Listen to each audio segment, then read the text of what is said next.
Hello everyone. Next game I'm going to play in the Axis and Allies series is going to be Axis and Allies Pacific, the original one. This one I believe came out in 1999. You could probably still find it around on eBay, and I'm not sure about Amazon. It's a pretty old game. They no longer make it, but this one's pretty fun to play. This starts out probably December 6, 1941, you could say. As you can see here, the Japanese Navy is ready to do their Pearl Harbor attack on Hawaii. And we'll just look at the rest of the game board here, how it's set up. So the goal in this game is going to be for Japan to capture as much territory as they can, especially down here in this section of the game board, because their goal in this game is to get 22 victory points, and I'll explain that as we go on in the game how they achieve that. The only major rule alteration I like in this one has to do with industrial complexes and production. So in the book it says that all original industrial complexes have no limit as far as how many units they produce. I think to keep this more realistic, we're going to make it that each industrial complex can only put out as many units as their IPC territory. So Japan could just put out 5 units and Hawaii can just put out 2 units, because it's really unrealistic, I think, to have Hawaii putting out a massive amount of units every turn. And down here, it's for England, they have 2 capitals. They have New South Wales that'll be able to produce 5 units a turn, and India up here will be able to produce 5 units per turn. So the strategy in this game would be for Japan to attack with all units possible that they have, because on the first turn of the game, all allied units just defend at or 1 or less for Japan's surprise attack to start this game out. So it's very to Japan's advantage to use every piece they can to take out any allied piece they can, to be very, very aggressive in this game.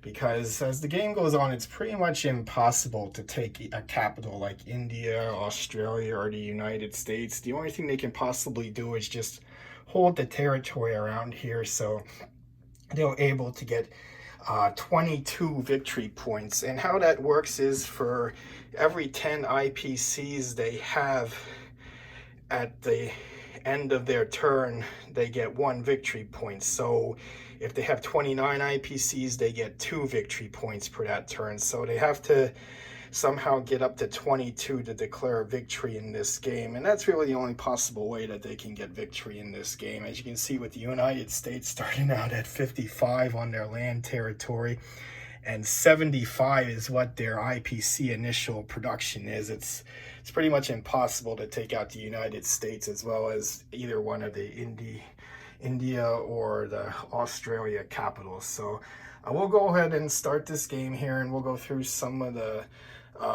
rules as we go on, because there are a lot. It's a fairly complicated game, so we'll get this game started with Japan going first. So we start this game with Japan's attack movements. We'll start off here with their Pearl Harbor attack, this being December 7th, 1941. Other attacks here, they're going to attack the British sub in Sea Zone 27 here. This here explains good what air bases can do here. That's what that symbol on the Mariana Islands is, where that one fighter F originated from. So when there's an air base, the aircraft doesn't have to use 1 movement in a sea zone. So they're able to go 1, 2, attack the submarine, 3, and then 4, and land in the Caroline Islands there. So that's a good example of what a friendly air base movement can be there. We'll go into naval bases later on, what the anchor symbol is there. And again, the air base symbol is the blue fighter symbol there. So the next attack movement we go on to here is Dutch Guinea. They're going to take forces in there and occupy that territory there. There was no infantry or artillery for British to fight there, so they'll just occupy that territory there and see where they progress into in round number 2. They're also going to attack here on the Celebes Island, and then they're going to attack on Bueno in Malaysia here. And they're also going to attack Hong Kong and then make their way into Chinese territory here to the Chinese capital. And I'll explain how the China movement works in a little bit. So as far as the symbols, I use letters for where fighters move into, from, and to. And I use numbers there for the sea zones for where those naval units moved from. So this one here is Sea Zone 26. Those there came from the Caroline Islands. So I'll go through one more time and show you here all the attacks again. There we see into Chinese territory.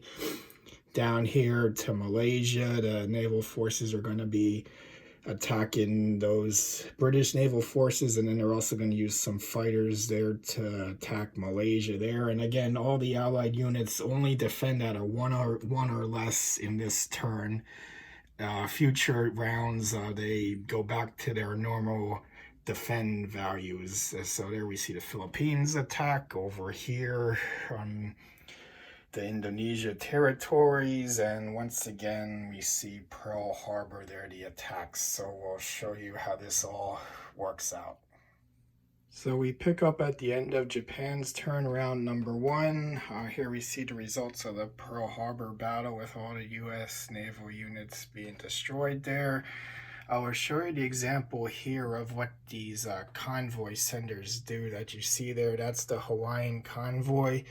Now, if it's occupied by enemy territory, which it is by 2 Japanese subs, we put a Japanese control marker there. So the U.S. goes down 2 units because they go down whatever the land territory is there. So the U.S. loses that convoy. They go down 2 IPCs, but Japan does not gain any IPCs. They do not gain any IPCs until they take over the land territory. So if they would take over Hawaii, then they would gain the 2 IPCs.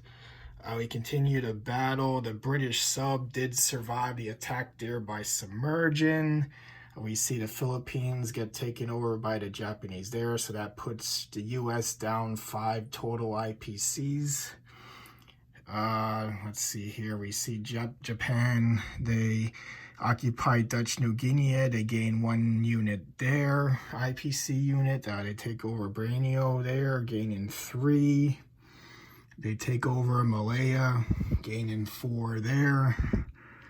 And Hong Kong does survive the attack there with some good 1 rolls there. So the Japanese do not gain any units there. And then we see as they continue to move forward there towards towards China. And as far as what Japan purchases, they purchase a bomber and an artillery and place it in Japan. Again, in this game, you cannot buy any more new industrial complexes. And as far as Japan's, the color code here, I use 3 different units from different games. The yellow pieces for Japan are from the original Blue Box Axis and Allies game. The red pieces are from this game, the Axis and Allies Pacific game. And the orange pieces, those are from Axis and Allies 1942 2nd edition. I did that just to separate the areas where the game pieces originated in the game.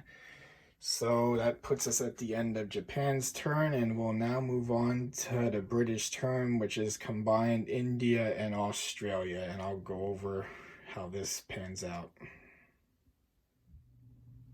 And lastly, before we move on to the British turn, I'll go over victory points for Japan. They need 22 victory points to declare a victory. Here at the end of round number 1, they have 30 IPCs is what they moved up to from gaining territory.